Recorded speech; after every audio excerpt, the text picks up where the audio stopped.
My channel विद्या शिक्षा institute. आप लोग कैसे हैं? आशा करती हूँ कि आप लोग अच्छे ही होंगे। तो शुरू करते हैं आज का अपना सेशन। कल के सेशन में मैंने आपको जो है मेमोरी लेवल और अंडरस्टैंडिंग लेवल के बारे में बताया था। आशा करती हूँ कि आपको अच्छी तरह समझ में आ गया होगा। और आज मैं आपको कराती हूँ रिफ्लेक्टिव लेवल ऑफ टीचिंग, है ना। Reflective level of teaching propounded by Hunt, है ना। तो द क्रेडिट फॉर प्रोपाउंडिंग दैट, इसको 2-4 लाइनें हम इसमें पढ़ लेते हैं, फिर आगे इसका एक्सप्लेन करेंगे। The credit for propounding the teaching model of reflective level goes to Hunt. Hence, it is also called Hunt's reflective model of teaching. क्या बोलते हैं इसका दूसरा नाम क्या है? Hunt's reflective model of teaching इसको कहा जाता है। It is highest level in which the teacher fosters reflective teaching, critical thinking, problem solving method, creative thinking. इन तीन चीज़ों को फोस्टर करता है एक टीचर। एक टीचर फोस्टर क्या करता है? क्या फोस्टर करता है? मतलब काबिल बनाता है। फोस्टर मतलब काबिल करता है, बच्चे के अंदर क्वालिटी पैदा करता है। किसकी क्वालिटी पैदा करता है? क्रिटिकल थिंकिंग की, प्रॉब्लम सॉल्विंग की और क्रिएटिव थिंकिंग की, ठीक है। और reflective means the art of thinking. क्या मतलब है इसका? The art of thinking. Reflective means the art of thinking, है ना। आर्ट ऑफ थिंकिंग या थिंकिंग सीरियसली थिंक करना किसी के बारे में, ओके। तो जो है सीरियसली थिंकिंग भी इसको बोल सकते हैं हम, एक मायने में सीरियसली थिंकिंग में इसको बोल सकते हैं, ठीक है। तो रिफ्लेक्टिव, अब 2-4 लाइन और पढ़ लेते हैं इसमें। Reflective level, reflective means the art of thinking और सीरियसली।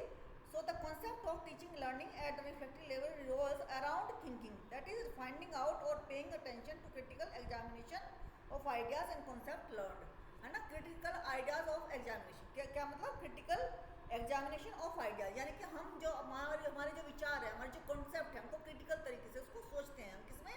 क्रिटिकल थिंकिंग में, यानी कि रिफ्लेक्टिव थिंकिंग में, ठीक है। तो यानी कि क्रिटिकल एग्जामिनेशन ऑफ आइडियाज, यानी कि क्रिटिकल एग्जामिनेशन ऑफ आइडियाज क्या इंपॉर्टेंट है? क्रिटिकल एग्जामिनेशन ऑफ आइडियाज, इसीलिए इसको क्रिटिकल थिंकिंग कहा जाता है ना। रिफ्लेक्टिव थिंकिंग को क्या कहा जाता है? रिफ्लेक्टिव लेवल ऑफ टीचिंग को क्रिटिकल थिंकिंग और सीरियसली थिंकिंग, और जो है problem solving method, creative thinking, ये तीनों इनका नाम है। आप देखते हैं कि reflective level of teaching is problem centred in nature which the learner is engage in original imaginative and critical approach. Original imaginative कल्पनात्मक, ओरिजिनल, है ना। ओरिजिनल इमेजिनेटिव होती है और क्रिटिकल अप्रोच होती है।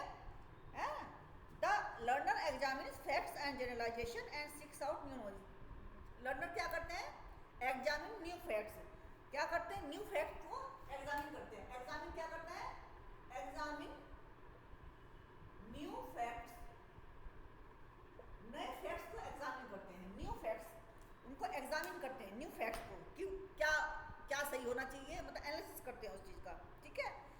The active role of students keep the atmosphere dynamic and कैसे लेनी है, इधर देखते हैं। इसको ये तो मैंने पढ़ा दिया आपको। अब देखते हैं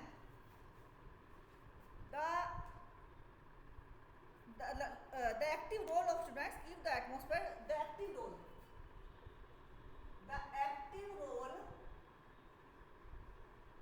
of students keep the atmosphere flexible and dynamic, ठीक है। ये रखता है स्टूडेंट। और क्या करते हैं? मेमोरी, अब ये देखिए कि 2 चीज है इसमें। एक और नई चीज है कि जो मेमोरी लेवल है वो बेस का काम करते हैं। Memory level and understanding level किसका काम करते हैं? Base to reflective level of teaching, ठीक है। ये मेमोरी लेवल और अंडरस्टैंडिंग लेवल इसका जो है बेस है रिफ्लेक्टिव लेवल का। Reflective level teaching has its root in cognitive field of theory. अब क्या है? कि जो रिफ्लेक्टिव लेवल है इसकी रूट्स कहाँ रखते हैं? कॉग्निटिव फील्ड थ्योरी में। कहाँ रखते हैं इसकी रूट्स? इन कॉग्निटिव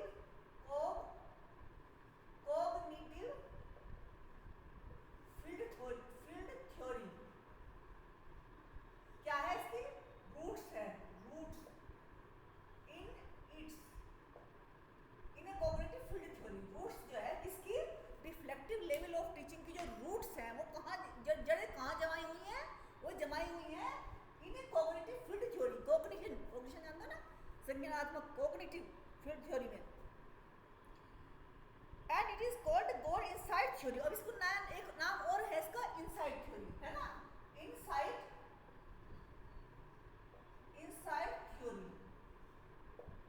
थ्योरी क्योंकि अंतर्दृष्टि प्रदान कर रिफ्लेक्टिव, ये चिंतन करते हैं तो इंसाइट होती है ना। हम किसी प्रॉब्लम को सॉल्व कर रहे हैं तो हम अपनी इंसाइट का भी यूज कर रहे हैं ना प्रॉब्लम सॉल्विंग मेथड में। तो इंसाइट जिसको क्या बोला जाता है, it is called gold insight theory oppose the traditional, जो कि मेमोराइज की जाती है, अंडरस्टैंडिंग की जाती है, उससे अपोज है ये जो मैं थ्योरी बता रही हूँ आपको, कॉग्निटिव फील्ड थ्योरी। तो इस तरीके से काम करती है। It is insightful approach to learning and develop problem solving skill in students along with its creativity, उनके क्रिएटिविटी के साथ में। फिर सोशल सिस्टम, अब ये तो हो गया हमारा, किसमें था ये हमारा? फोकस में। हमारा फोकस में कौन कौन से थे? फोकस में ये हो गया हमारा रिफ्लेक्टिव लेवल ऑफ टीचिंग। अब हम बात करते हैं फोकस की। अब फोकस क्या बात है? अब बात आ जाती है हमारे फोकस की, कि फोकस में क्या होता है। फोकस में the main objective of this model are to develop problem solving skill एवं क्या है हमारा उद्देश्य, क्या है इसका रिफ्लेक्टिव लेवल ऑफ टीचिंग का, कि तो क्या करना, to develop problem solving skill among students के अंदर प्रॉब्लम सॉल्विंग स्किल्स को क्या करना, डेवलप करना, ठीक है। और क्या करना, to develop critical and creative thinking among student, develop critical and creative thinking. Critical और क्रिएटिव थिंकिंग को जो पहले मैंने लिखा था ना यहाँ पर, वही, ठीक है, उनको जो है थिंकिंग को डेवलप करना। To develop independent and original thinking. और एक मोस्ट इंपॉर्टेंट जो इसमें रिफ्लेक्टिव थिंकिंग में बात आती है वो आती है इंडिपेंडेंट एंड ओरिजिनल थिंकिंग।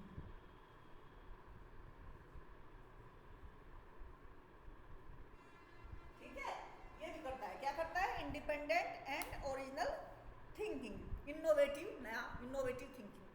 फिर है नेक्स्ट सिंटैक्स। नेक्स्ट है हमारा सिंटैक्स। और सिंटैक्स में क्या आता है, सिंटैक्स में presenting a problem to the syntax में प्रेजेंट, हम क्या करेंगे, प्रस्तुत करेंगे, जो चीज़ हम पढ़ाना चाह रहे हैं उसको प्रस्तुत करेंगे। प्रेजेंटेड इस प्रॉब्लम टू द स्टूडेंट्स, ठीक है। फिर the students ask to make और ask to make hypothesis about problem, है ना, hypothesis about problem regarding the problem या about problem regarding the problem. तो वो हाइपोथेसिस बनाते हैं, जैसे कि रिसर्च करने हैं, रिसर्च में हमें प्रोजेक्ट रिसर्च में देते हैं ना कि प्रॉब्लम होती है, उस रिसर्च की एक हाइपोथेसिस भी बनती है। इस तरीके से तो जो बच्चे रिसर्च करते हैं वो समझ गए होंगे कि यहाँ इसका क्या मतलब है।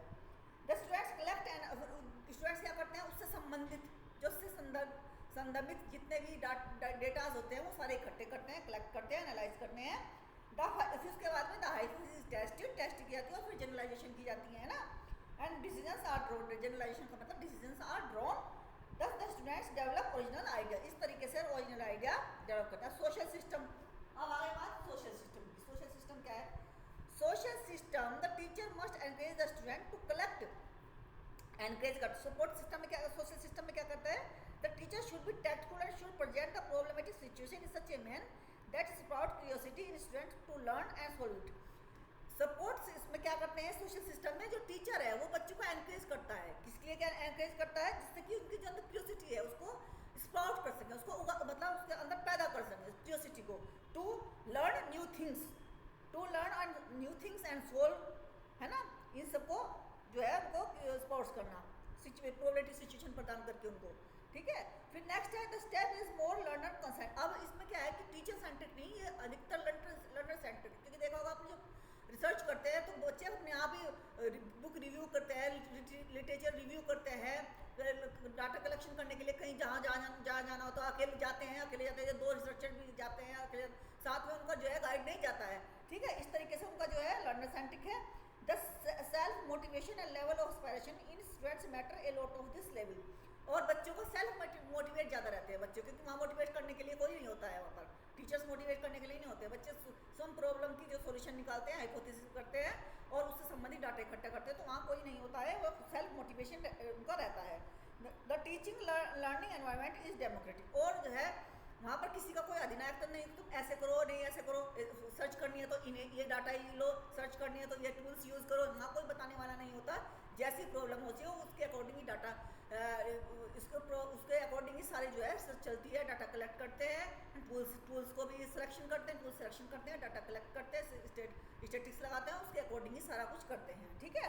फिर सपोर्ट सिस्टम, नेक्स्ट है हमारा सपोर्ट सिस्टम। और सपोर्ट सिस्टम का क्या मतलब है यहाँ पर, the teacher must encourage the student to collect evidence for the verification of collect evidence. Support system क्या हुआ यहाँ पर, जितने भी हाइपोथेसिस हमने बनाई थी उनके संबंधित हमको क्या करता है, एविडेंस को इकट्ठा करना है, ठीक है, उनको एविडेंस को इकट्ठा करना है। This lead to drawing conclusion, और इस तरीके से वो जनरलाइजेशन करने में काम आते हैं। तो ठीक है, ये सपोर्ट सिस्टम हो गया हमारा। Verification of the hypothesis, verification करने के लिए हमें स्टैटिस्टिक्स यूज करनी होती है ना, वो सारी जितनी भी स्टैटिस्टिक्स होती हैं वो सारी सपोर्ट सिस्टम में काम आती हैं। टूल्स हो गए और क्या नाम है, टूल्स ऑफ डाटा गैदरिंग, ये सब चीज़ें उसमें आ जाती हैं, है ना। इवेल्यूएशन सिस्टम, अब इवेल्यूएशन सिस्टम क्या है, इवेल्यूएशन सिस्टम में written test should be used, है ना, should be conduct to measure higher level of cognition. Written test किए जाते हैं, जैसे ऐसे दे दिया लिखने के लिए, ऐसे टाइप टेस्ट हो गए, performance based on other subjective test हो गए, है ना, रिफ्लेक्टिव प्रॉब्लम सॉल्विंग एबिलिटीज होगी, कि या कोई प्रोजेक्ट दे दिया उसको कुछ विचार लिखने के लिए दे दिया, कुछ भी हम दे सकते हैं उसमें करने के लिए, फिर है ना, solving activity and critical thinking and creativity among students, उन स्टूडेंट्स के बीच में, ठीक है। अब जो है ये उसके लिए एवोल्यूशन सिस्टम के लिए ये सारी चीज़ हो गई हमारे, ऐसे टाइप टेस्ट दे दिया, performance based and other subjective test दे दिए, है ना, लिखने के लिए, यानी कि जो है जो 100 शब्दों का दे दिया या 200 शब्दों का दे दिया, या कोई प्रोजेक्ट दे दिया, या कोई डेजर्टेशन दे दी, डेजर्टेशन बनाने के लिए दे दी, कोई टर्म पेपर लिखने के लिए दे दी, इस तरीके से लोग जिनमें जो ज़्यादा लिखना पड़ता है, सोच समझ के लिखना पड़ता है, क्रिटिकली लिखना पड़ता है, एग्जामिन करके लिखना पड़ता है, प्रॉब्लम सॉल्विंग जो होता है वो उस तरह का कोई कुछ भी उनको लिखने के लिए दे दिया जाता है इसमें, है ना।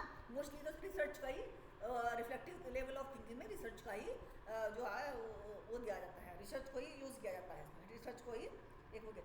Advantages of reflective level of teaching. अब क्या है, एडवांटेजेस कौन से हैं, अब जो है एडवांटेजेस कौन सी हैं, advantages of reflective level of teaching कितने हैं, एडवांटेजेस कौन कौन से हैं, 1 2 3 4 5 6 7 कितने हैं, 7 एडवांटेज हैं, कितने हैं, 7 एडवांटेजेस है। कौन कौन से हैं, सबसे पहला student centred approach, student centred approach सबसे पहला है, स्टूडेंट सेंटर्ड अप्रोच, क्योंकि ये स्टूडेंट्स को बीच में, स्टूडेंट को सेंटर में रख के की गई है, टीचर का रोल इसमें जो है इतना इंपॉर्टेंट नहीं है जितना कि स्टूडेंट का, इसीलिए इसको स्टूडेंट सेंटर भी कहा जाता है। जैसे कि learning of thinking level adopt student centre approach, है ना।